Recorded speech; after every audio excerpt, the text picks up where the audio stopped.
The LSR, or long slow run, is one of the most important runs of the week, but it's also one of the easiest ones to mess up without realising. Too fast, too long, or just at the wrong place in your week.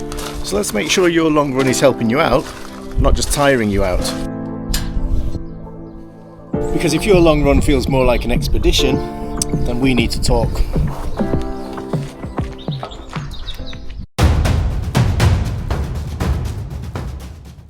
Hi guys, and welcome back to Finish Line Focus with me, Stuart, where I help ordinary runners like you to train smarter, race faster, and hopefully enjoy every mile or kilometre. Okay, so firstly, what actually is the LSR? Well, quite simply, it's your longest run of the week. It usually sits at the weekend or whenever is best for you in your schedule. It's not a test, it's not a race, it's generally just a longer and easier run. If you're mentally preparing for your long run like it's an exam, then that's a clue that something's perhaps off. Who should be doing LSRs?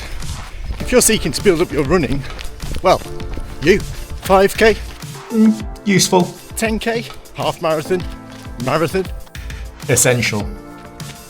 So the term long is always relative. I mean, for one person a long run might be 5 miles, for another person it might be 20 miles. But really the only comparison actually worth making is between yourself now and yourself a few weeks ago.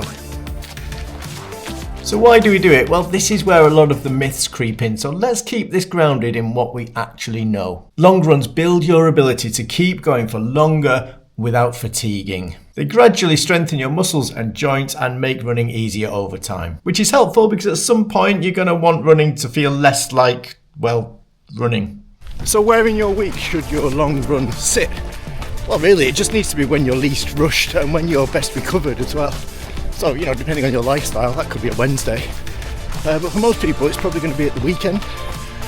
Although, here I am on a Sunday morning, and I think most people are still in bed by the look of things.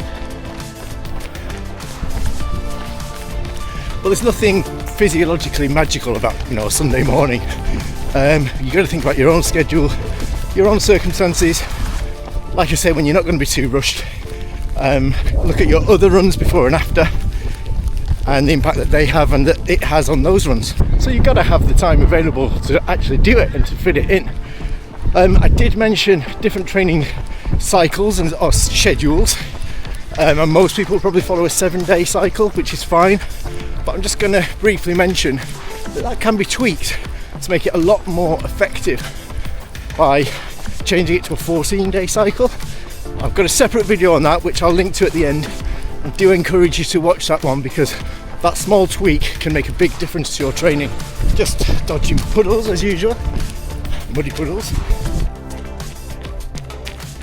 So you want to start your long run feeling reasonably fresh, but what about the next day? Well, if you're putting in a quality effort like you do with your long run, you're going to need to think about your recovery. So the next day, if you run on your next day at all, you want to make sure that that's at an easy pace, gentle effort, so that you're enabling the adaptations to take place from your long run. So if your plan is long run one day and then destroy yourself the next day, then really that's a recipe for chaos and quite likely an injury.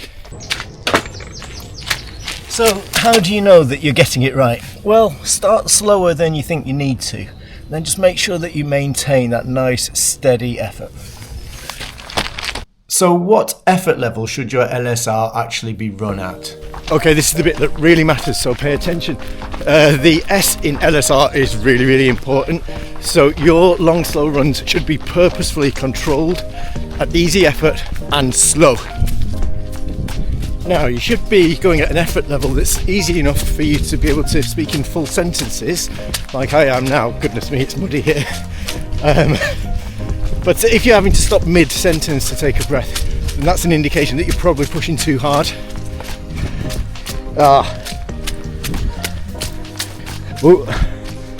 If you feel at the start as though you've gone off almost too slowly, then you're probably in the right zone, really.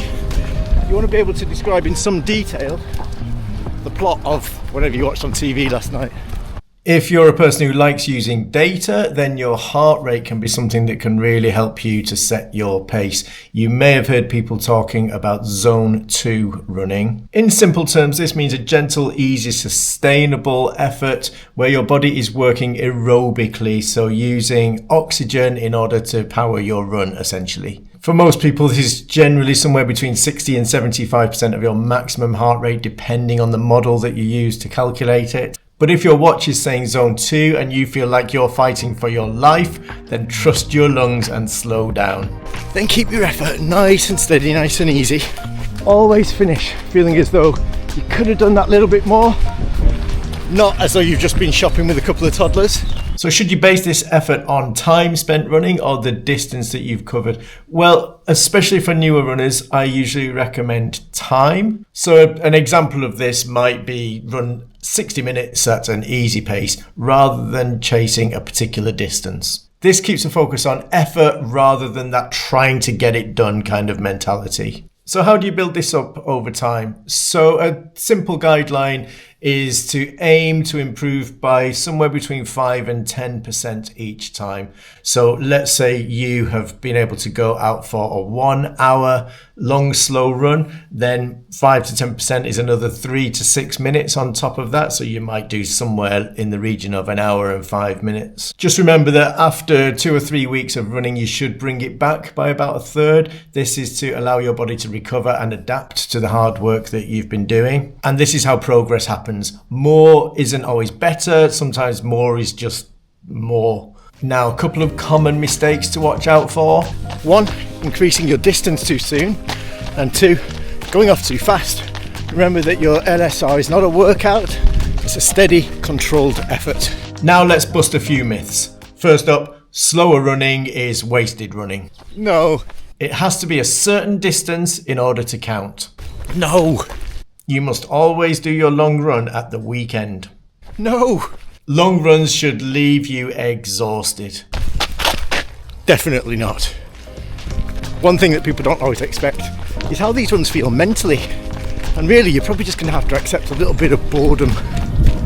So how might you alleviate that and make it more manageable? Well, some things you can do is you can do the old breaking it up into chunks trick. So, next I'm going to get to that tree or that lamppost or that other landmark.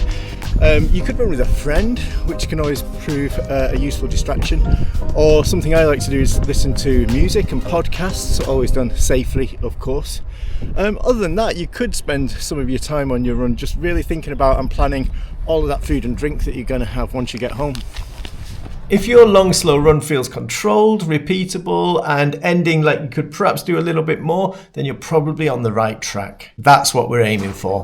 So let me know in the comments what your current LSR looks like, whether you measure that by time or distance. And if there's anything that you're unsure about, just ask. And for more clear and simple tips and advice, subscribe to the channel.